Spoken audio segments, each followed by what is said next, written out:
দুর্নীতির যে কোনো ফাইল যে কোনো বিষয় আমরা রিওপেন করব, কারণ আমাদের মাননীয় প্রধানমন্ত্রী নরেন্দ্র মোদীজির সরকার প্রথমেই বলে দিয়েছি zero tolerance two corruption, zero tolerance two infiltration, zero tolerance two women atrocity.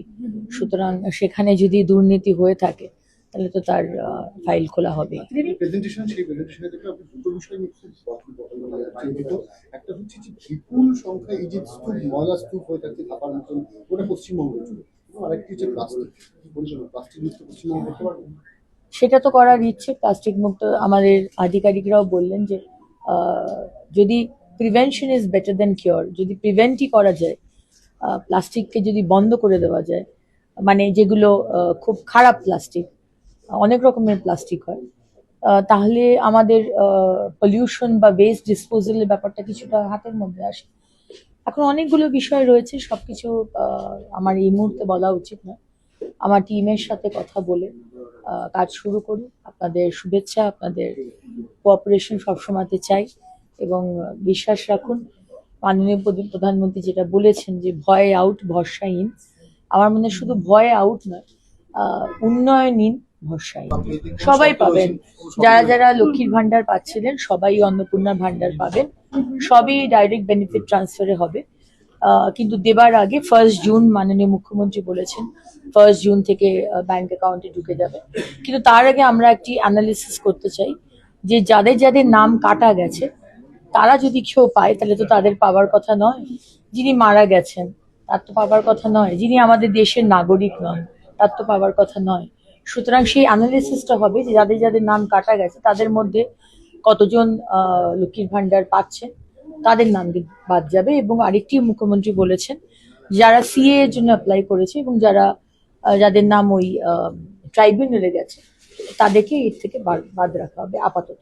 একটা বিষয় সেটা হচ্ছে যে অনেক সময় দেখা যায় যে লক্ষ্মীর ভান্ডার সেটা একেবারে সমস্ত ক্লাসের মানুষ তারা পেতেন। অনেকগুলো বিষয় রয়েছে, শুধু যে ভোট হয়নি লাস্ট 8 বছর তা নয়, এরকম আরো অনেক মিউনিসিপ্যালিটি রয়েছে যেগুলোতে ভোট হয়নি, এবং কিছু কিছু মিউনিসিপ্যালিটি রয়েছে যেগুলো 2026-27-এর মধ্যে ভোট করতে হবে। আজকে প্রথম দিন একটা ব্রিফ একটা আইডিয়া করতে এসেছিলাম এই দপ্তরের আন্ডারে কি কি আছে, এবং হিউজ স্কোপ মানুষের জন্য কাজ করার। এবং প্রথম দিন থেকে যেটা বলে এসেছি যে সেবা করতে চাই, শাসন নয়। কলকাতার মানুষ এবং সারা পশ্চিমবঙ্গের মানুষ যাতে ভালোভাবে বাঁচতে পারেন, জল, আবাস, স্যানিটেশন, রাস্তা, স্মার্ট সিটি, পলিউশন একটা বিষয়, পলিউশন মানে গার্বেজ মেটেরিয়ালকে রিসাইকেল করা, এবং তার সাথে সাথে গঙ্গার দুপাশটা ডেভেলপ করা, সবই এই দপ্তরের আন্ডারে। সো এক্সট্রিমলি এক্সাইটেড, এবং এত বড় একটি দায়িত্ব, এত বড় একটি দপ্তর, এবং তার সাথে সাথে আরেকটি দপ্তর মহিলা এবং শিশু কল্যাণ দেবার জন্য আমার সম্মানীয় মুখ্যমন্ত্রী শুভেন্দু অধিকারীকে অনেক অনেক ধন্যবাদ। আজকে মিউনিসিপ্যালিটি কর্পোরেশন গুলো তো দুর্নীতির মানে ক্যাপিটাল করে রেখেছিল আগের সরকার এবং আর ex chief minister Mamata Banerjee.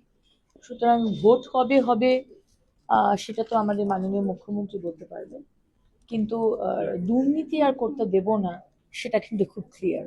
দিদি, যে দায়িত্বগুলো আপনি পেয়েছেন, আমরা দেখেছি বিগত সরকারের পতনের একটা বড় কারণ হচ্ছে নারী সুরক্ষা তারা দিতে পারেনি, আপনার দায় সেটা রয়েছে। প্রথম দিন থেকে মহিলাদের জন্য লড়াই করে এসেছি। কোনোদিন স্বপ্নেও ভাবিনি যে কোনোদিন মন্ত্রী হব আর নারী এবং মহিলা কল্যাণ সেটা দপ্তর পাবো। সুতরাং নারীর পাশে তো একজন মহিলা থাকবেই। আমি তো আর মমতা ব্যানার্জি নই যে যিনি মুখ্যমন্ত্রী হওয়ার আগে ফেলেনি বসাক, এরকম অনেক মহিলাকে নিয়ে তিনি রাইটার্সে গিয়ে আন্দোলন করেছিলেন।